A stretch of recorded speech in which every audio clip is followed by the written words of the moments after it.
Hello বন্ধুরা, আশা করি সবাই ভালো আছেন। কোন খাবারে কতটা ক্যালসিয়াম আছে তা নিয়ে কিছু বিভ্রান্তিকর তথ্য সোশ্যাল মিডিয়াতে আছে, তাই আসল সত্যটা জানুন, তাহলে আপনারা নিজেরাই ঠিক করতে পারবেন যে কোন খাবার কতটা খাবেন।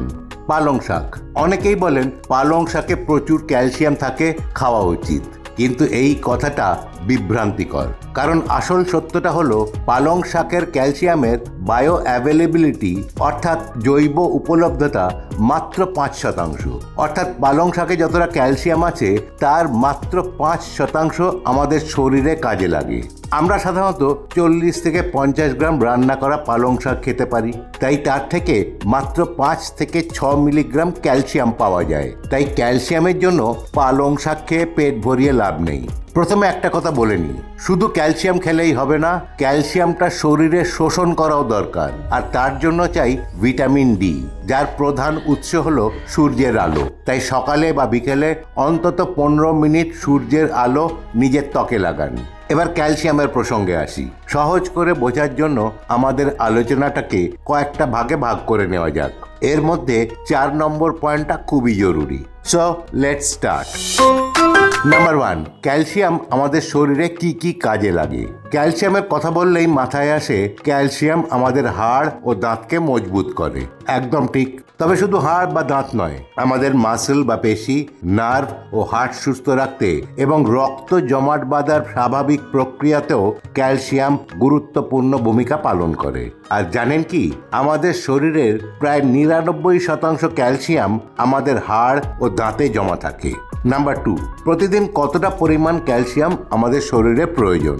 19 থেকে 50 বছর বয়স্ক মহিলাদের এবং 19 থেকে 70 বছর বয়স্ক পুরুষদের প্রতিদিন প্রায় 1000 মিলিগ্রাম ক্যালসিয়ামের প্রয়োজন। 50 বছর বয়সের বেশি মহিলাদের এবং 70 বছরের বেশি পুরুষদের প্রায় 1200 মিলিগ্রাম ক্যালসিয়াম প্রয়োজন। এবার নাম্বার 3, শরীরে ক্যালসিয়ামের ঘাটতি বা ডেফিসিয়েন্সি হলে কি কি প্রবলেম হতে পারে। শরীরে ক্যালসিয়ামের ঘাটতি হলে শরীর তার প্রয়োজনীয় ক্যালসিয়াম আমাদের হাড় ও দাঁত থেকে টেনে নেয়। এর ফলে এগুলো দুর্বল হয়ে পড়ে, তাই সহজে হাড় ভেঙে যেতে পারে, দাঁতের ক্যাভিটি ও অন্যান্য সমস্যা হতে পারে। এছাড়া পেশিতে টান ধরা, হাত পায়ে ঝিনঝিনে অনুভূতি, অতিরিক্ত ক্লান্তি, কোমরে, ঘাড়ে ও জয়েন্টে ব্যথা হতে পারে। নখে বা মুখে সাদা দাগ, পায়ে ক্র্যাম্প ধরা, নখ ভঙ্গুর বা ব্রিটল হওয়া ইত্যাদি নানা প্রবলেম হতে পারে। এছাড়া হার্টের ওপরেও কিন্তু চাপ সৃষ্টি করতে পারে।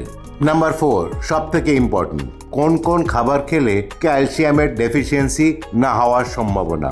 প্রথমেই একটা কথা বলে রাখি, আমি যে খাবারগুলোর কথা বলবো তাদের জৈব উপলব্ধতা বা বায়ো অ্যাভেলেবিলিটি অর্থাৎ শরীরে কতটা কাজে লাগবে সেগুলো মাঝারি থেকে বেশি।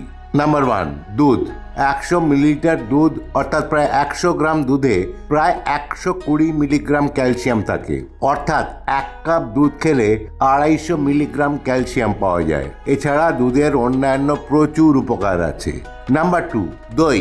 100 গ্রাম টক দইয়ে 150 থেকে 200 মিলিগ্রাম ক্যালসিয়াম থাকে, অর্থাৎ দুধের থেকেও বেশি। নাম্বার 3, পোস্তদানা। পোস্ততে অবিশ্বাস্য রকমের বেশি ক্যালসিয়াম থাকে। 100 গ্রাম রান্না করা পোস্ততে 1200 থেকে 1400 মিলিগ্রাম ক্যালসিয়াম থাকে, অর্থাৎ দুধের প্রায় 10 থেকে 12 গুণ। নাম্বার 4, মৌরলা মাছ। রান্না করা মৌরলা মাছ বা ছোট পুঁটি বা কাচকি মাছ যা কাঁটা সহ খাওয়া যায়, শুধু সেগুলোতেই আমাদের দৈনিক প্রয়োজন প্রায় মিটে যায়। মাথায় রাখবেন, যে কোনো মাছের কাঁটায় তার সবচেয়ে বেশি ক্যালসিয়াম থাকে। মৌরলা মাছ, যা অনেকে মলা মাছ বলেন, তাতে ক্যালসিয়াম খুবই বেশি। 100 গ্রাম রান্না করা মৌরলা মাছে 850 থেকে 1500 মিলিগ্রাম ক্যালসিয়াম থাকে, যা দুধের 7 থেকে 12 গুণ। অবশ্য যারা নিরামিষাশী তারা এটিকে ধরবেন না। নাম্বার 5, তিল। 100 গ্রাম রান্না করা সাদা তিলে 960 থেকে 1500 মিলিগ্রাম ক্যালসিয়াম থাকে, অর্থাৎ দুধের 8 থেকে 12 গুণ। নাম্বার 6, কাঠবাদাম বা অ্যালমন্ড। 100 গ্রাম কাঠবাদামে 260 থেকে 270 মিলিগ্রাম ক্যালসিয়াম থাকে, অর্থাৎ দুধের প্রায় দ্বিগুণ। তবে সাধারণত আমরা 30 গ্রামের বেশি অ্যালমন্ড খাই না। নাম্বার 7, সজনে শাক। এটা একটা অত্যন্ত উপকারী শাক। এতে যেমন প্রচুর ক্যালসিয়াম আছে, তেমনি আরও নানা মিনারেল এবং ভিটামিন আছে।